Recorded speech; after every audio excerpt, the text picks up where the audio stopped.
সবার প্রথমে যেটা বলবো, এগ রোল, চিকেন রোল অনেক তো খেয়েছেন, এবার কাঁকরোল এইভাবে খেয়ে দেখুন, পোস্ত দিয়ে কাঁকরোল ভাজা, এর স্বাদ ভুলতে পারবেন না। দেখে নেওয়া যাক কীভাবে বানাতে হয়। এখানে 3টে বড় সাইজের কাঁকরোল নেওয়া হয়েছে। কাঁকরোলটাকে কাঁটাগুলো চেঁচে ফেলে দেওয়া হচ্ছে।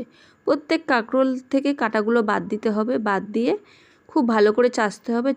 চেঁচে নিয়ে যেমনভাবে আলু ভাজা করে কাটে সেইভাবে পাতলা পাতলা করে কেটে আলু ভাজার মতন ঝিরিঝিরি করে কেটে নিতে হবে।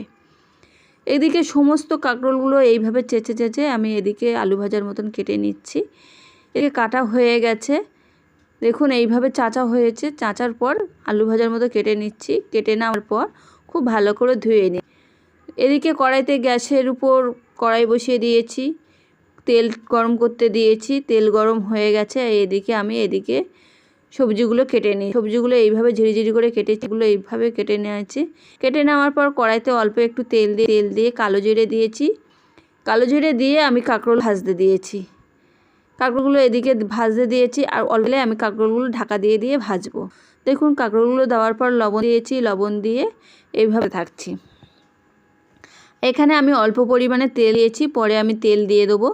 এখানে ঢাকা দিয়ে কাঁকরোলগুলো আমি এইভাবে ভেজে নিচ্ছি। আর ঢাকা দেওয়ার পর কাঁকরোলগুলো নরম হয়ে যায়, লবণ দিয়েছি তো, একদম অল্প তেল দিয়েছি। এইভাবে নরম হয়ে গেছে। কাঁকরোলগুলো আবার উল্টিয়ে দিচ্ছি। এরকমভাবে বেশ কয়েকবার ঢাকা দিয়ে ভেজে নিয়েছি। ভেজে নেওয়ার পর এদিকে আমি কড়াইতে দেখুন নাড়াচাড়া করছি। এদিকে লঙ্কার গুঁড়ো দিয়েছি আর হলুদ গুঁড়ো দিয়েছি। লঙ্কার গুঁড়ো হলুদ দিয়েছি পরিমাণ মতন, দেওয়ার পর আর একটু দিয়েছি।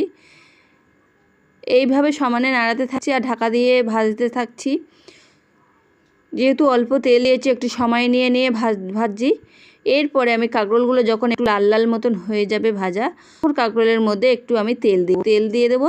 দিলে তখন কাঁকরোলের তেলটা বেশি টানবে না। দেখুন কাঁকরোলগুলো এরকমই লাল লাল ভাজা হয়েছে। এবার কাঁকরোলগুলো দেখুন লাল লাল হয়ে যাবে, তখন একটু তেল দিয়ে দিচ্ছি। এর মধ্যে তেল দেওয়ার পর আমি এখানে আরও একটু কড়া করে ভেজে নেব। খুব ভালো করে নাড়িয়ে কড়া করে ভেজে নেব। কড়া করে ভেজে নেওয়ার পর এখানে ঠিক তেলটা এরকমই হয়ে যাবে। দেখুন অল্প একটু তেল দিয়েছি, তেলগুলো মানে ছেড়ে দিয়েছে। এদিকে আমি পোস্তর দানা, গোটা পোস্ত দেবো। এখানে কোনো বাটার ঝামেলা থাকবে না। পোস্তর দানা বেশ 1 চামচ মতন দিয়ে দিয়েছি। দেখুন 1 চামচ মতন দেওয়ার পর এখানে চিনি দিতে হবে পরিমাণ মতন। এখানে খুব বেশি চিনি দেবে না, খুব অল্প পরিমাণে চিনি দিতে হবে স্বাদ আনার জন্যে। চিনি দেওয়ার পরে আরও একটু লাল লাল করে ভেজে নিতে হবে। খুব কড়া করে ভেজে নেওয়ার পর আমার কাঁকরোল ভাজা রেডি হয়ে যাবে। আর এই কাঁকরোল ভাজাটা ভাতের সাথে খেয়ে দেখবে ভীষণ মজার খেতে হয়, খুব ভালো লাগে খেতে।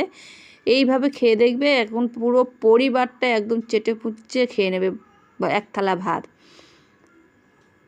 তোমরা এইভাবে একবার বানিয়ে দেখো, দেখার পর কমেন্ট করে বলো কেমন হয়েছে।